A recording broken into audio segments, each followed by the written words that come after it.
கர்த்தருடைய பரிசுத்த நாமத்திற்கு ஸ்தோத்திரம் உண்டாவதாக. இந்த ஆகஸ்ட் மாதம் 9ஆம் நாளிலே வெள்ளிக்கிழமை அன்று உங்களோடு கூட பேசுவதிலே மிக்க மகிழ்ச்சி, மிக்க மகிழ்ச்சி. நாம் தொடர்ந்து புது சிருஷ்டியை குறித்து பார்த்து கொண்டிருக்கிறோம். பழசெல்லாம் ஒழிய பண்ண வேண்டும். எவைகள் பழசு அப்படின்னு சொன்னால், இங்கே அப்போஸ்தலனாகிய பரிசுத்த பவுல் பழைய காரியங்களை கொஞ்சம் பட்டியலிட்டு காட்டுகிறார். நான் உங்கள் முன்பதாக வைக்க விரும்புகிறேன். கொலோசியர்கள் நிருபம் 3ஆம் அதிகாரம் 5ஆம் வசனத்திலிருந்து நான் வாசிக்கவே. ஆகையால் விபசாரம், அசுத்தம், மோகம், துர்இச்சை, விக்கிரகாராதனையான பொருளாசை ஆகிய இவைகளை பூமியில் உண்டு பண்ணுகிற உங்கள் அவயவங்களை அழித்து போடுங்கள். இவைகளின் பொருட்டே கீழ்ப்படியாமையின் பிள்ளைகள் மேல் தேவ கோபாக்கினை வரும்.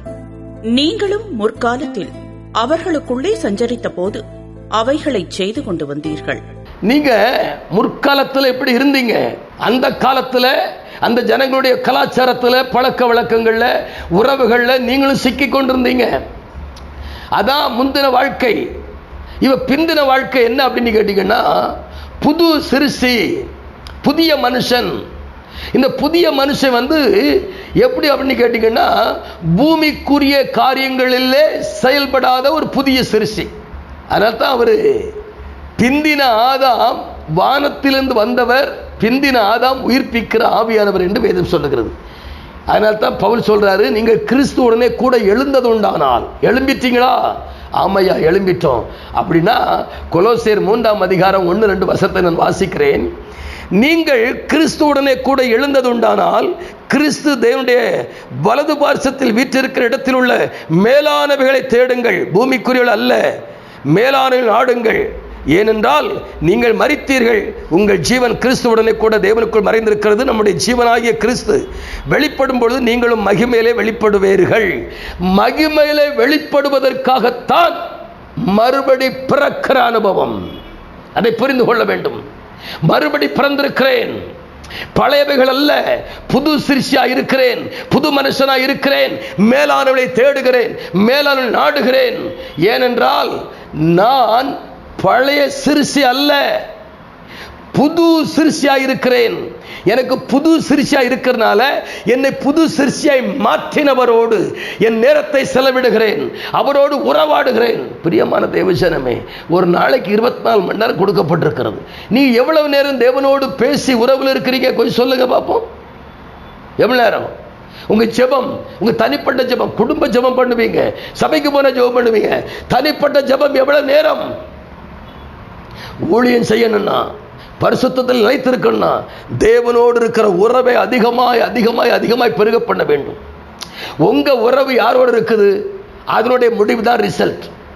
மனிதனோட பேசி பேசி பேசி பேசி போவீர்களானால் மனுஷ சுவாபம் உள்ள உங்களை பூமிக்குரிய காரியங்களுக்குள்ளே கொண்டு போய்விடும், இந்த பிரபஞ்சத்துக்குள்ளே கொண்டு போய்விடும், இந்த உலகத்துக்குள்ளே கொண்டு போயிடும், கவலைக்குள்ளே கொண்டு போயிடும், வருத்தத்துக்குள்ளே கொண்டு போகும், வேதனைக்குள்ளே கொண்டு போகும்.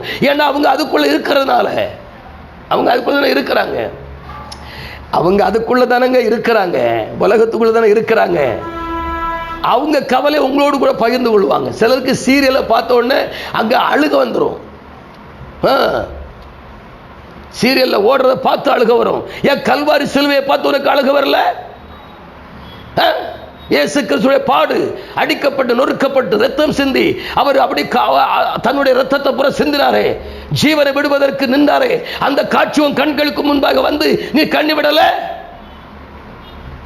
உலகத்தோடு சேர்ந்து வாழ்ந்து உங்க ஆவிக்குரிய வாழ்க்கையை கெடுத்து போடுவாதீர்கள். கர்த்தர் வரும்பொழுது ஆவிக்குரிய வாழ்க்கையை தான் பார்ப்பார், பூமிக்குரிய வாழ்க்கையை பார்க்க மாட்டார். கர்த்தர் வரும்பொழுது அவருக்கு முன்பதாக பரிசுத்தமும் பிழையற்றதுமாய் இருக்க வேண்டும் என்பதை இந்த காணொலி மூலமாக உங்களை எச்சரித்து உங்களுக்கு சொல்லுகிற ஒரு காரியம். கவனித்து கேளுங்கள். பிரியமான தேவஜனமே, சாதாரண ஒரு விஷயம் கிடையாதுங்க.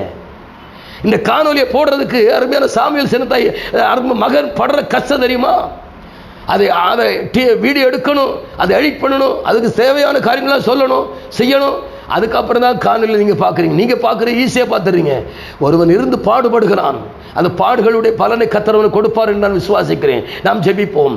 மகா பரிசுத்தமும் கிருபையும் இரக்கமும் நிறைந்த அன்பு பிதாவே, மனுஷனோடு உறவாடுவதற்காக அழைக்கவில்லை, உம்மோடு உறவாடுவதற்காக அழைத்து புது சிருஷ்டியாய் மாற்றி வைத்திருக்கிறீர். உம்மோடு உறவாடுகிற உறவாடுதல் உம்முடைய சாயலாய் மாற்றுகிறது என்பதை நாங்கள் அறிந்து அனுபவித்து வாழ்கிறோம். அதை போல எல்லாரும் வாழ வேண்டும் என்று விரும்புகிறோம். உடைய கருத்தில் ஒப்புக்கு ஜெபிக்கிறையா? பொறுப்படுங்க, ஆசீர்வதிங்க. இயேசுவின் நாமத்தில் ஜெபிக்கிறோம் நல்ல பிதாவே. ஆமேன், ஆமேன். God bless you.